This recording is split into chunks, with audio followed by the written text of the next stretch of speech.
Recapitulando, lo que hemos tratado de presentar hasta aquí es una doble vía de acceso a la realidad de la sustancia humana como compuesto. Por un lado, desde la perspectiva objetiva que contempla la totalidad de los seres vivientes como compuestos ilemórficos de cierto tipo particular, es decir, donde tenemos una forma sustancial, vital, que recibe el nombre propio de alma. Por otro lado, una vía complementaria que está asociada a la tradición del espiritualismo francés y que habla de una composición experimentada por el hombre al experimentar su propia vida entre aquella pasividad por la cual el hombre desde su ser está ligado con todo el mundo físico que lo rodea y una actividad distinta y propiamente humana que supone una raíz otra, porque se trata de actividades que, lejos de proceder de la pasividad en relación con el mundo exterior, proceden de un núcleo autónomo de actividad, lo que se manifiesta en el hecho de que estas actividades son de otro orden y aún hasta opuestas a aquellas que se experimentan como causadas por razón de la pasividad de nuestro ser en relación con el mundo en torno. De manera tal que habría una composición también experimentada que tiene que ver con la experiencia del propio vivir y que muestra ya en el hombre una realidad compuesta. En los dos casos lo que aparece es una composición peculiarísima y es esto lo que vamos a profundizar. Es la composición que solemos llamar espiritual corpórea, ¿no? Porque, ahora volviendo a la línea principal y primera, es manifiesto que siendo el hombre un ser viviente corpóreo, tenemos que reconocer en él la composición ilemórfica, ¿no?, en relación de su generabilidad y su corruptibilidad en el orden sustancial. De modo que hay una composición ilemórfica. Tenemos una forma sustancial a su vez que es una forma vital y por lo tanto esto nos permite de alguna manera visualizar al hombre en el conjunto analógico de los seres vivientes corpóreos. Pero se trata de una forma vital sui generis. Y esto es lo que decíamos también en la clase pasada, y es esto lo que se manifiesta también en la otra vía complementaria por la cual podemos reconocer intelectualmente, filosóficamente, esa composición de la naturaleza humana y de la sustancia humana. La forma sustancial del hombre es una forma sustancial de naturaleza singular. Y acá nos tenemos que remitir al análisis clásico fundamental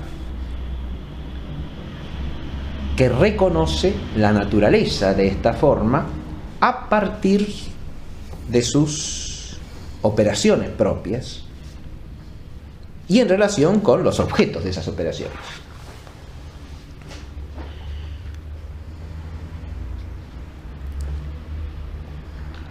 Más adelante desarrollaremos todo el universo de la operatividad vital humana, pero aquí basta recordar lo siguiente.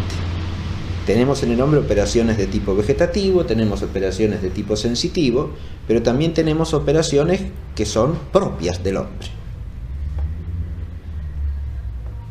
que son las operaciones, digamos, intelectuales o racionales. El acto de entender y el acto de amar. Lo que importa acá es ahora analizar estos actos no desde el punto de vista estrictamente operativo, sino desde el punto de vista de la naturaleza de los actos en relación con la naturaleza de sus objetos.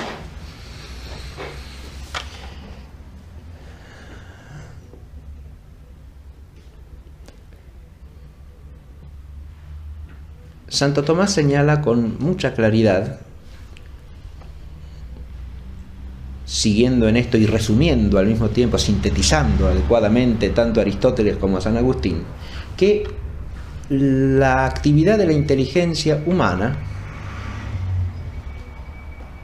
se nos manifiesta como claramente irreductible a la esfera del ser corpóreo, por ser su objeto propio incorpóreo.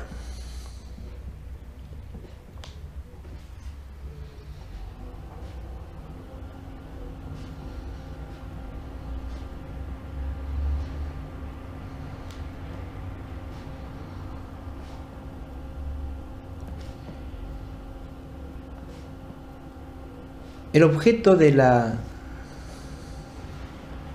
inteligencia humana como objeto primario o inicial es la esencia de las cosas físicas.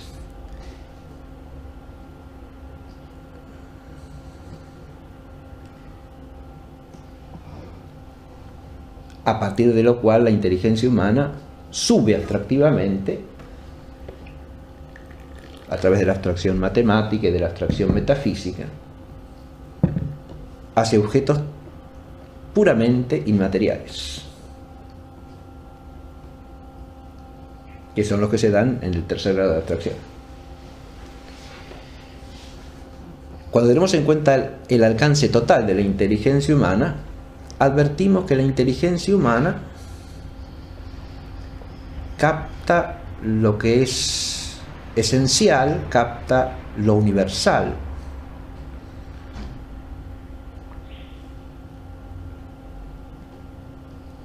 Capta siempre algo que trasciende, aún en el caso de la abstracción física, la singularidad corpórea.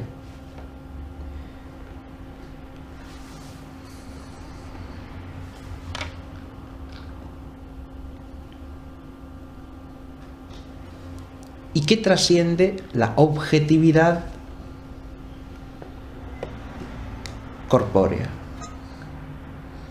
aun cuando ésta esté de alguna manera universalizada, como puede darse en la imaginativa.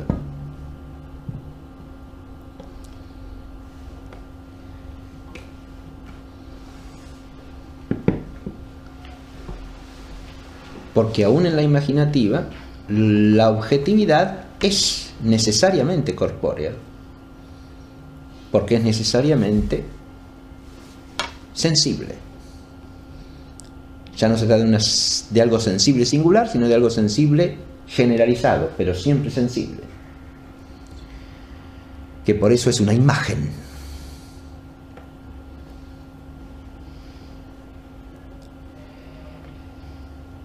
En cambio, el objeto propio de la inteligencia en toda su extensión no es algo sensible.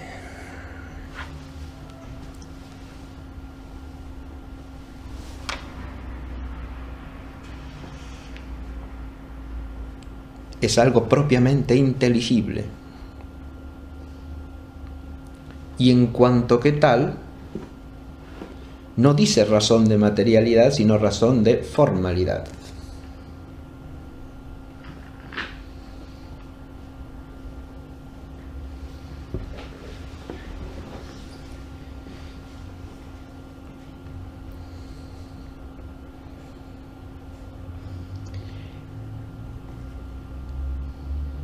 La inteligencia humana, para decirlo más ampliamente y prescindiendo de detalles, capta el ser de las cosas.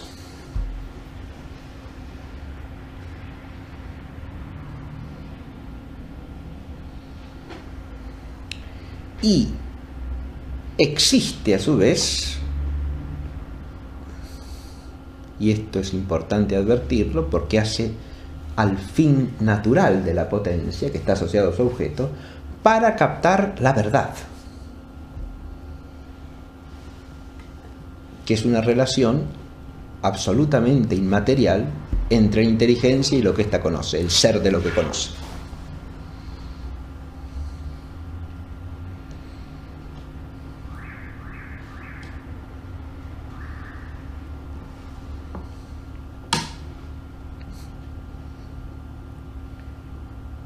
Por otro lado, si bien su objeto primario es la esencia de las cosas materiales, su objeto terminativo no puede ser otro que el ser perfectísimo, en cuanto causa primera de todas las cosas distintas de él, o sea, el ser divino.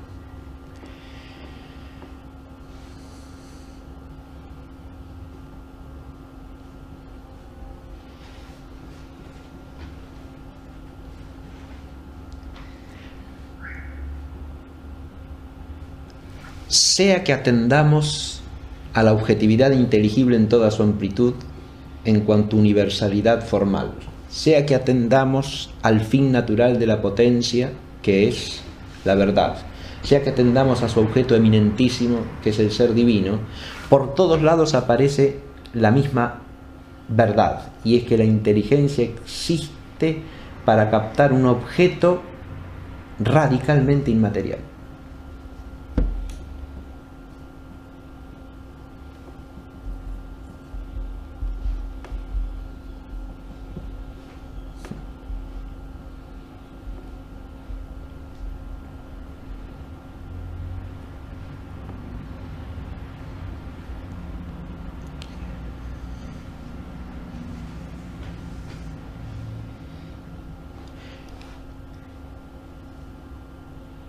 He prescindido aquí de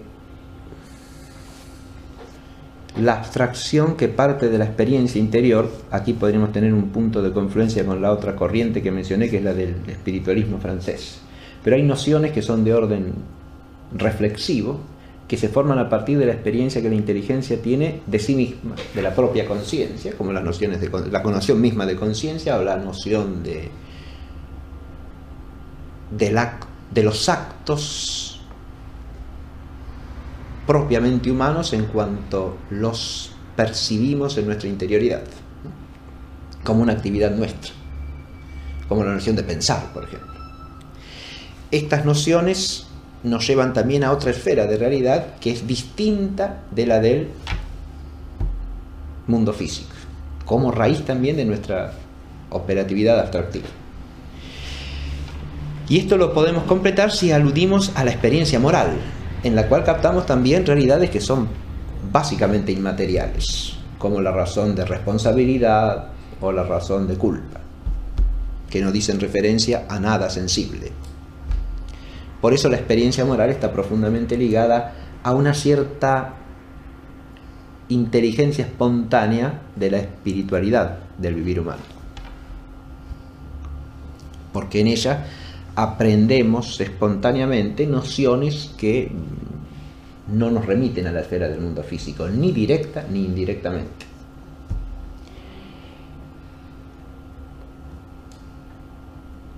Esto lo digo como transición para ir al objeto de la voluntad, porque la otra actividad propiamente humana es la actividad de la voluntad, o sea, el amor. Y el amor tiene por objeto el bien. Esto presupone la inmaterialidad del objeto de la inteligencia, pero la muestra o la manifiesta por su propia vía.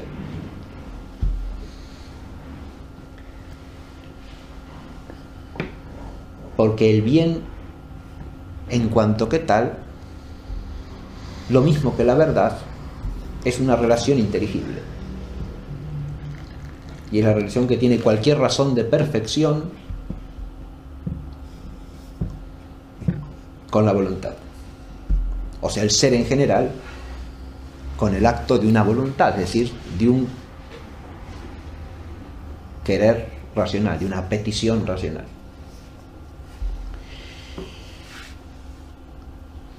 Así que esto que estamos diciendo está relacionado con la imposibilidad de entender adecuadamente la esfera de la verdad y la esfera del bien si no se visualiza su inmaterialidad radical, o dicho de otra manera, su rango metafísico. Lo bueno como tal es primariamente aquello que dice razón de perfección, y es en cuanto que tal que cae bajo la voluntad racional. Y acá de nuevo, aunque lo bueno útil o lo bueno deleitable puedan estar unidos a veces y de alguna manera a lo sensible, la razón eminente de bien no es ni la una ni la otra, sino la del bien honesto. Y el bien honesto, que es para captar lo cual existe la inteligencia en cuanto perfección dada al hombre y posible para el hombre, y para amar lo cual existe la voluntad, no para que nos dirijamos al bien útil o al deleitable, sino para que nos dirijamos al bien honesto, es, de nuevo, radicalmente inmaterial. Porque la razón de ser justo o la razón de ser valiente no se pueden asociar a objeto material alguno. Son constituidas por una objetividad que trasciende de toda materialidad.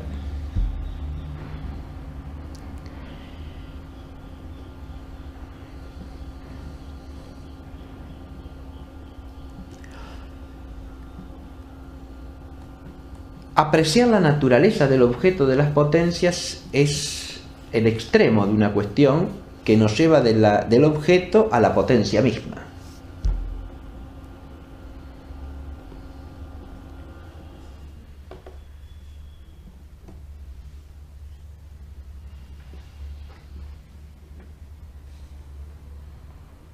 Y es claro que una potencia que recibe en sí un objeto que trasciende la materialidad, tiene que ser por naturaleza trascendente de la materialidad.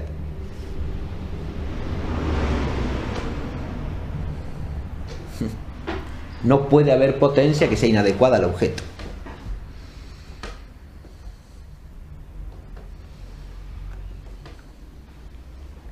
Porque si no, no sería potencia de ese objeto.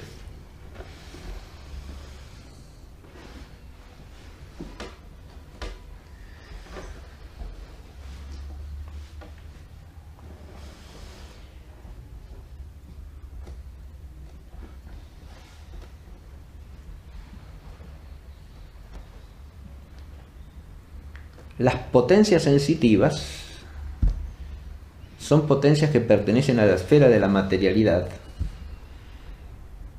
precisamente porque captan o reciben en sí una objetividad que es de orden material, que es de orden físico, de orden corpóreo.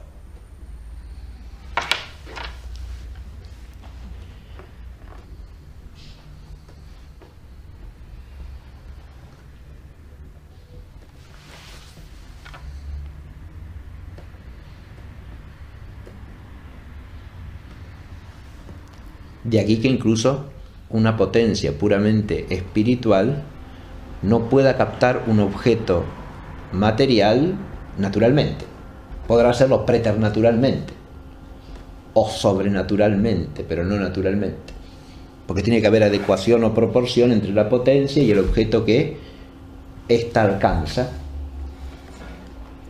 y que asimila. Recordemos que acá nos ayuda la noción de conocimiento, ¿no? El conocimiento es siempre la captación o recepción de la forma de otro como otro. Pero no podemos recibir la forma o determinación de lo otro sin una potencia, o si no es en un acto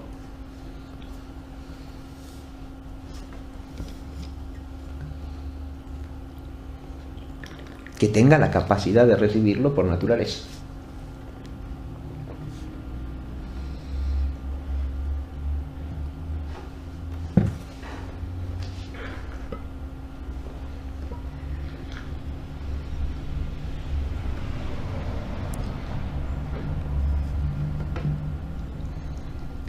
Reconocida, por lo tanto, la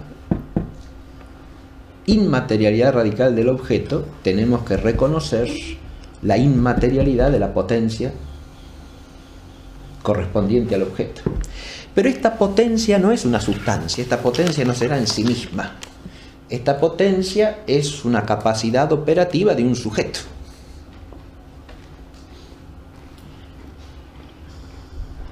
Es una cualidad que se da en un sujeto.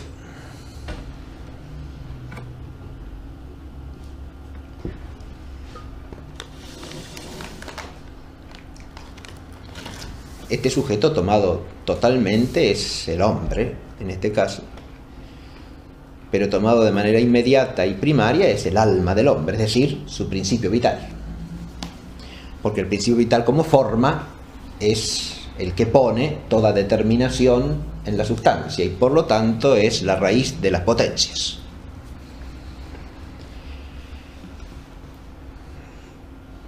El análisis del objeto y de la potencia lo podemos resolver en la operación, porque en la operación se da la actualización de la potencia por la captación del objeto.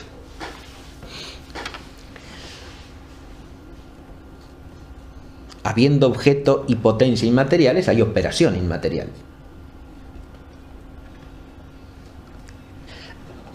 Advirtamos que aquí inmaterial quiere decir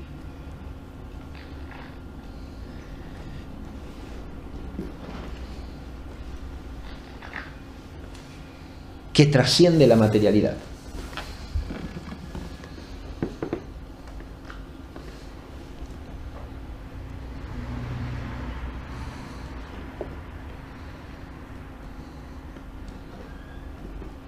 Y acá la expresión está adecuadamente usada precisamente por tratarse del conocer humano o del apetecer humano, en el cual las operaciones propiamente humanas, o sea, racionales e intelectuales, están unidas también por naturaleza a operaciones infrarracionales, ¿no? Y por lo tanto, ese carácter autónomo de lo supramaterial se da como algo que trasciende la materialidad, o sea, que va más allá de, ¿no? Que aun cuando arranque a partir de ella o arraigue en ella, en relación con sus objetos, la trasciende. Esta intelectualidad trascendente de lo material hay que atribuirla a la operación, pero acá es donde tenemos que recurrir al principio ontológico de la operación sigue al ser. Si hay una operación que no depende de la materialidad por su objetividad y por su potencialidad, el sujeto de la operación tiene que ser independiente de la materialidad y por lo tanto tiene que ser formalmente no material. Tiene que ser de una naturaleza que supera la naturaleza material y es lo que llamamos intelectual o espiritual. Aquí nos encontramos entonces con el carácter esencialmente espiritual o esencialmente otro respecto de la materialidad que hay que atribuir al principio formal humano, es decir, al alma. El alma humana,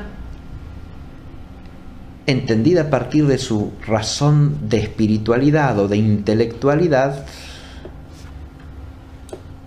aparece ante la inteligencia inmediatamente bajo un doble cariz, porque por un lado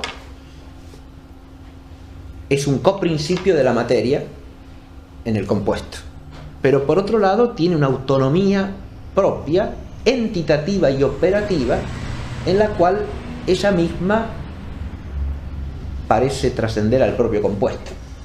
Dicho de otra manera, hay un compuesto acá que es corpóreo y espiritual, pero al haber un compuesto corpóreo y espiritual, uno de los principios componentes tiene una trascendencia respecto del mundo, de la corporeidad, y hace que la sustancia o la naturaleza compuesta pertenezca al mismo tiempo a esas dos esferas, digamos, a esos dos mundos, si se quiere, el del cuerpo y el del espíritu.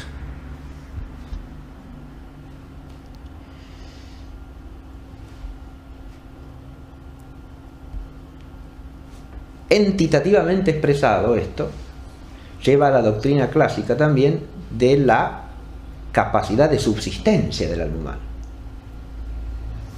El alma humana no es en este sentido una mera forma.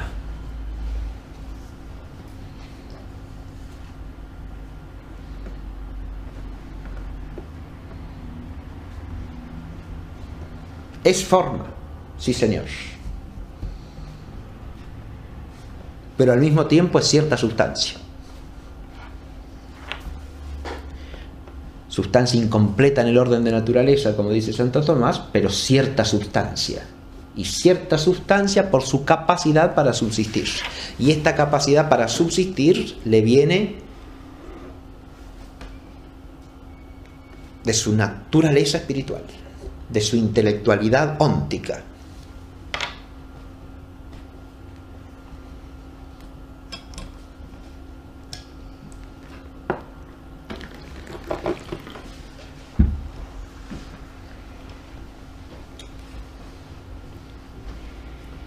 Que no permite que la reduzcamos a la razón de coprincipio.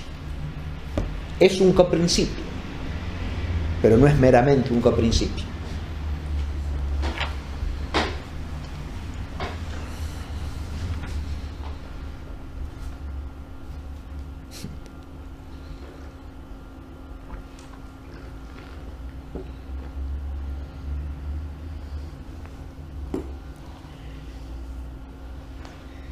Acá nos encontramos ya con, a la luz de, perdón, acá nos encontramos ya con una composición que es de otro orden. Por eso empecé de entrada con esas dos vías sobre la composición de la naturaleza humana, de la sustancia humana.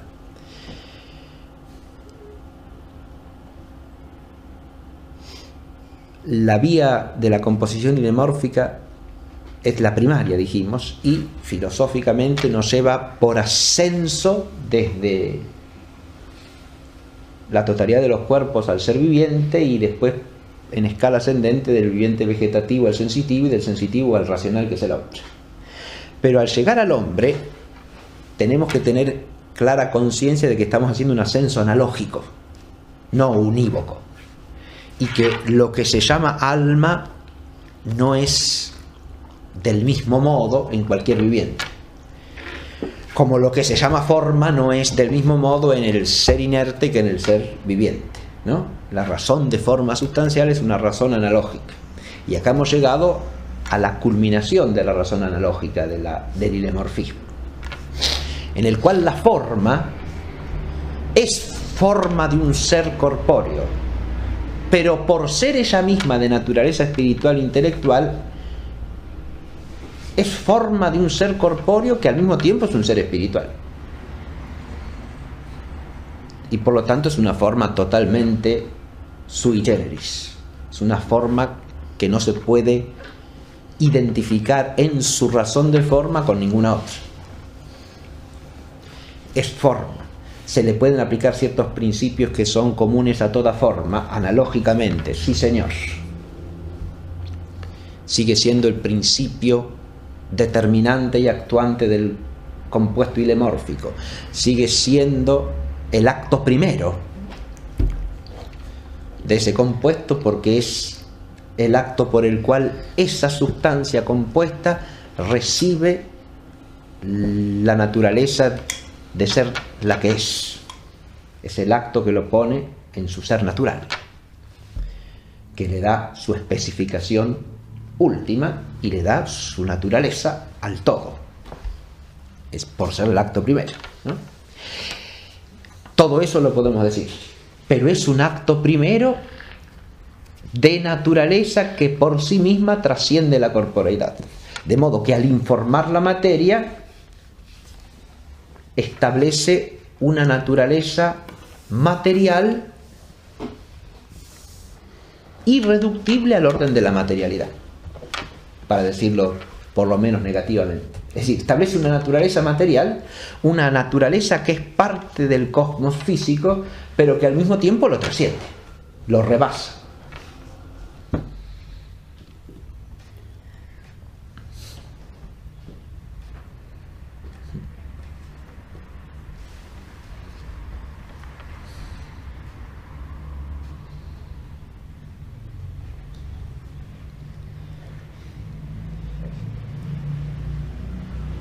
Esta doctrina acerca del compuesto humano nos permite advertir filosóficamente, por un lado, la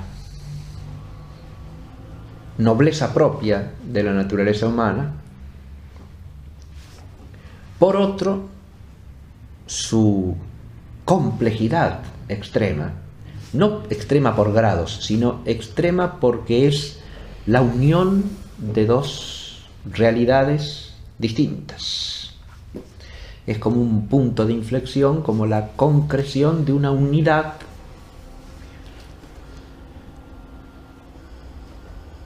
entre la esfera del ser corpóreo y la esfera del ser sustancialmente no corpóreo.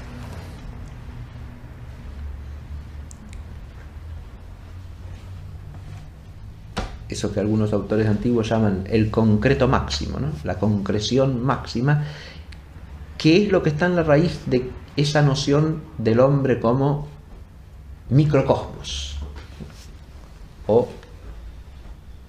resumen del orden total del universo.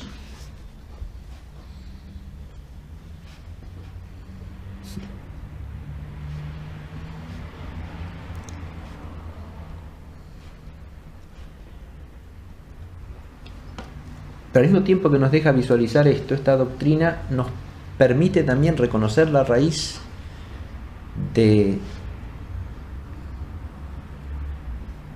la complejidad y las tensiones que se dan en el vivir humano y que aparecen a la propia experiencia que el hombre tiene de su propio vivir. En el hombre a veces hay polaridades que tensan su existencia precisamente por la composición de su naturaleza. Hemos aludido ya en esta misma clase a la experiencia de esas tensiones que a veces se producen entre operaciones de distinto orden en nuestro ser y que las experimentamos como una tensión, ¿no? Esto en una naturaleza homogénea, diríamos, totalmente, no puede darse, ¿no? Esto se da en la razón del ser esto posible en el hombre, aparte los desequilibrios de la condición humana, que ya son algo distinto a la propia naturaleza, echa su raíz en la propia naturaleza humana, al menos bajo la forma de tensión entre esas dimensiones del operar que arraigan en estratos ónticos distintos, porque una cosa es la operatividad vegetativa del hombre y otra cosa es su operatividad racional. Y entre una y la otra pueden darse tensiones, obviamente, que de ninguna manera obstan a la unidad sustancial. Precisamente se dan tensiones en un mismo ser porque son aspectos parciales del mismo los que dan lugar a estas tensiones. Y que se dan en el mismo ser y son experimentadas por un ser único, eso es un dato de experiencia evidente y manifiesto que no se puede levantar. Entonces, no es que nosotros tengamos que concluir de ahí que hay una especie de no unidad. No, la unidad es lo que se impone a admitir. Es una unidad sustancial, pero con una tensión operativa, ¿no? Que es lo que explica esa complejidad de la experiencia también. Entonces estamos dando con un núcleo inteligible de la naturaleza humana que nos permite entender filosóficamente, insisto, por un lado, la nobleza de la naturaleza humana en relación con la totalidad del cosmos y su superioridad en relación con el resto del mundo físico, ¿no? Eso que también aparece, como veíamos en la clase pasada, desde el punto de vista de la experiencia que el hombre tiene de su propia ubicación en la realidad, ¿no? Hemos hecho alusión a ciertas notas que señala Cicerón en relación con la corporeidad humana como una corporeidad distinta a la del resto de los seres vivientes de la Tierra y que está asociada precisamente a su racionalidad, ¿no? Y en lo que él veía como muchos pueblos antiguos lo han visto aún en su visión común o vulgar, ¿no? En lo que él veía una cierta semejanza del hombre con lo divino, ¿no? Y un parentesco con el mundo divino al mismo tiempo que el hombre vive en la tierra, ¿no?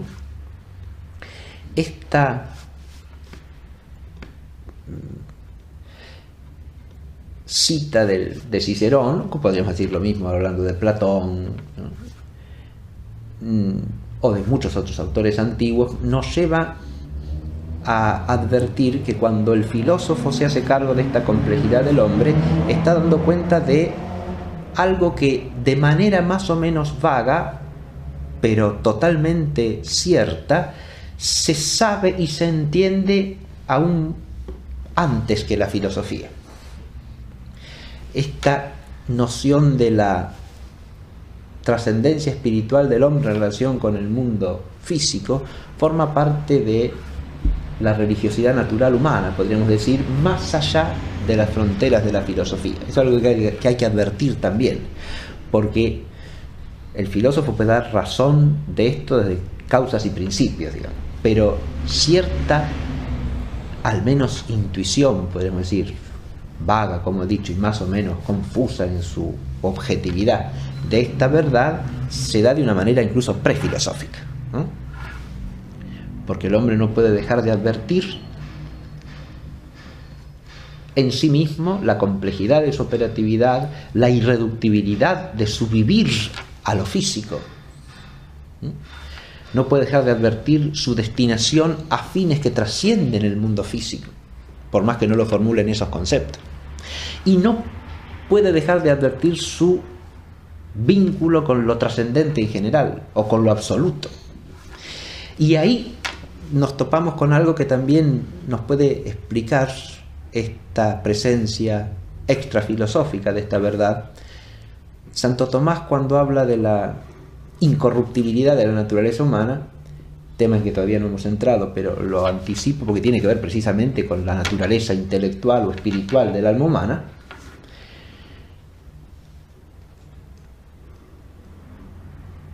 entre los argumentos que menciona el del apetito natural. Un apetito natural nunca puede ser vano. Y en la naturaleza humana se da el apetito natural de un vivir no limitado por la corporeidad, es decir, de un vivir incorruptible. ¿Y eso por qué? Dice Santo Tomás. Porque eso no se puede confundir con un deseo de sobrevivir como se da en cualquier ser viviente. Y todo ser viviente desea conservar su vida. No se trata de eso. Se trata de un apetito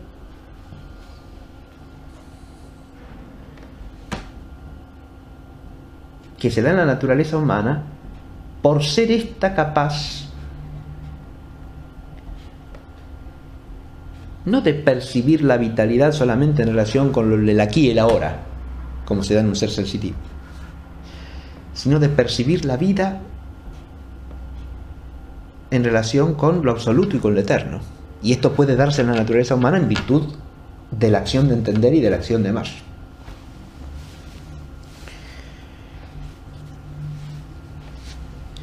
Advirtamos que el apetito natural de la inteligencia es por la verdad, y el apetito natural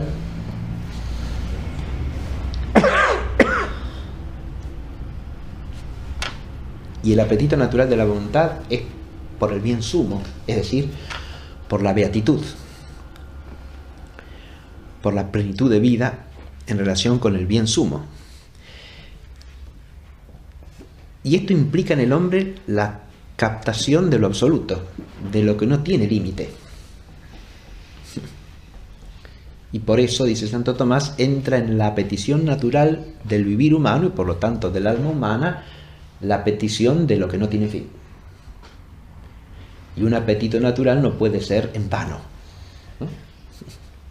Esto que está diciendo acá Santo Tomás lo he dicho nada más que para que se relacione con esa presencia de la percepción intelectual vulgar de esta verdad filosófica de la espiritualidad del alma humana, ¿no? Que en algunas religiones de las civilizaciones antiguas es sumamente clara, como en el caso del antiguo Egipto, por ejemplo, pero que se da prácticamente en todos los pueblos, insisto, de distinta manera y de un modo más o menos confuso, ¿no? En cuanto que es una verdad que se alcanza para usar la expresión de San Pablo en el Areópago, como a tientas, ¿no?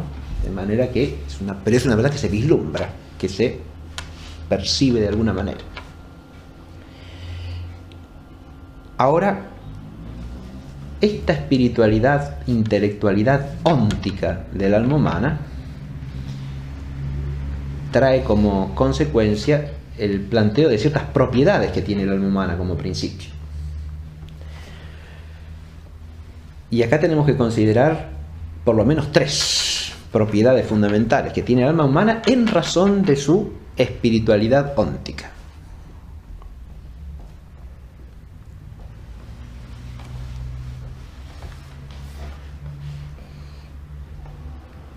Una primera hace a su origen.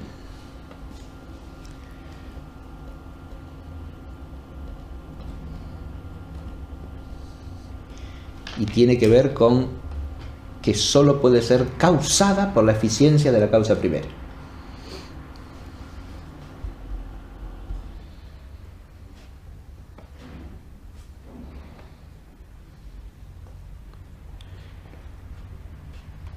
O como lo dice sucintamente Santo Tomás, solo Dios puede ser su causa.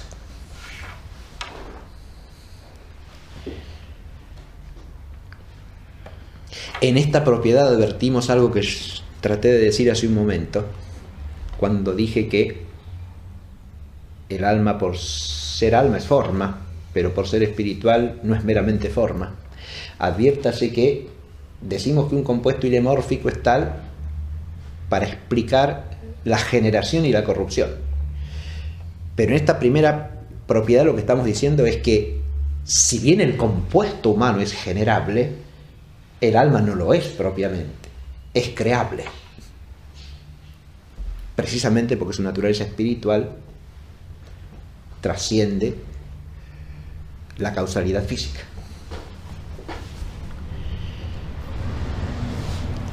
La otra propiedad que tenemos que tener en cuenta es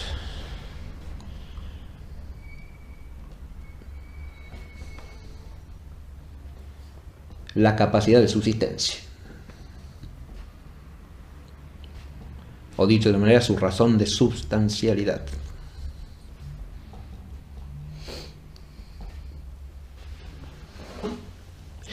Acá, si nos atenemos al lenguaje de Santo Tomás, decimos, es una sustancia incompleta en el orden de naturaleza. Porque la naturaleza humana no es el alma sola. La naturaleza humana es la totalidad del compuesto. Pero es sustancia. De nuevo, una sustancia sui generis. Tiene sustancialidad de un modo distinto, ciertamente.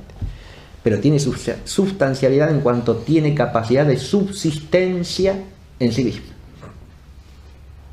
Y la tercera propiedad que tenemos que entender en relación con la naturaleza del alma es la incorruptibilidad natural.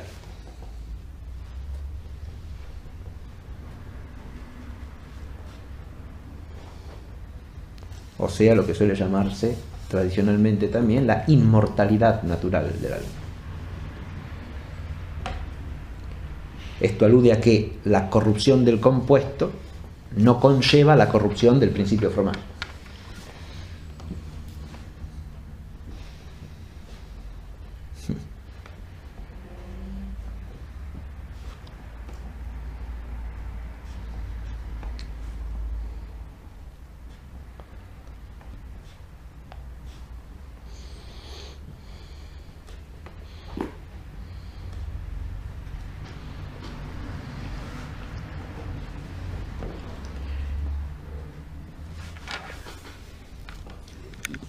Y propiamente humana, que supone una raíz otra, porque se trata de actividades que, lejos de proceder de la pasividad en relación con el mundo exterior, proceden de un núcleo autónomo de actividad lo que se manifiesta en el hecho de que estas actividades son de otro orden y aún hasta opuestas a aquellas que se experimentan como causadas por razón de la pasividad de nuestro ser en relación con el mundo en torno.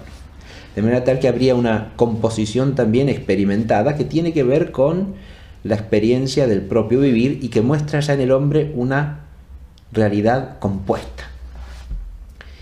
En los dos casos lo que aparece es una composición peculiarísima, y es esto lo que vamos a profundizar. Es la composición que solemos llamar espiritual corpórea, ¿no? Porque, ahora volviendo a la línea principal y primera, es manifiesto que siendo el hombre un ser viviente corpóreo, tenemos que reconocer en él la composición ilemórfica, ¿no?, en relación de su generabilidad y su corruptibilidad en el orden sustancial. De modo que hay una composición ilemórfica. Tenemos una forma sustancial a su vez que es una forma vital, y por lo tanto esto nos permite de alguna manera visualizar al hombre en el conjunto analógico de los seres vivientes corpóreos. Pero se trata de una forma vital sui generis. Y esto es lo que decíamos también en la clase pasada, y es esto lo que se manifiesta también en la otra vía complementaria por la cual podemos reconocer intelectualmente, filosóficamente, esa composición de la naturaleza humana y de la sustancia humana. La forma sustancial del hombre es una forma sustancial de naturaleza singular. Y acá nos tenemos que remitir al análisis clásico fundamental que reconoce la naturaleza de esta forma a partir de sus operaciones propias y en relación con los objetos de esas operaciones.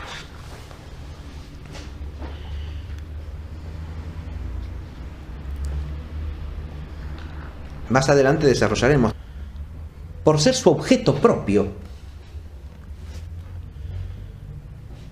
incorpóreo.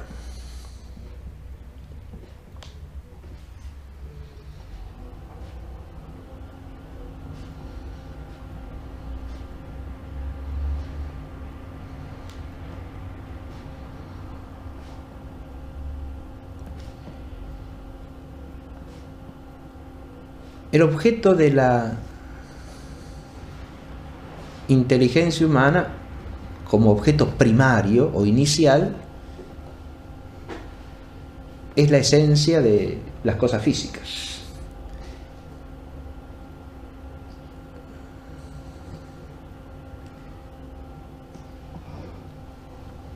A partir de lo cual la inteligencia humana sube abstractivamente a través de la abstracción matemática y de la abstracción metafísica hacia objetos puramente inmateriales, que son los que se dan en el tercer grado de abstracción. Cuando tenemos en cuenta el alcance total de la inteligencia humana, todo el universo de la operatividad vital humana, pero aquí basta recordar lo siguiente.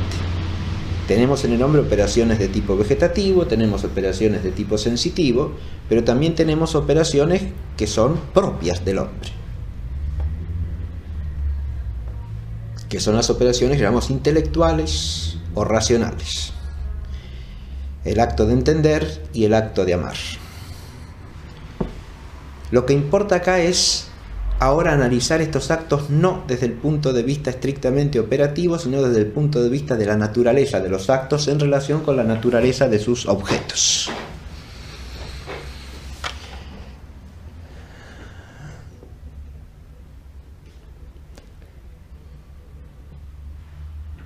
Santo Tomás señala con mucha claridad,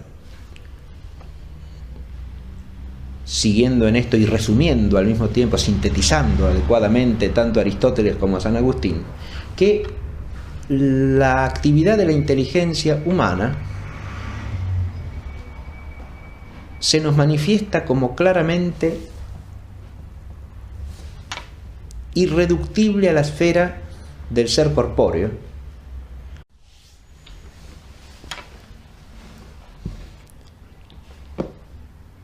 Recapitulando, lo que hemos tratado de presentar hasta aquí es una doble vía de acceso a la realidad de la sustancia humana como compuesto. Por un lado, desde la perspectiva objetiva que contempla la totalidad de los seres vivientes como compuestos ilemórficos de cierto tipo particular, es decir, donde tenemos una forma sustancial, vital, que recibe el nombre propio de alma.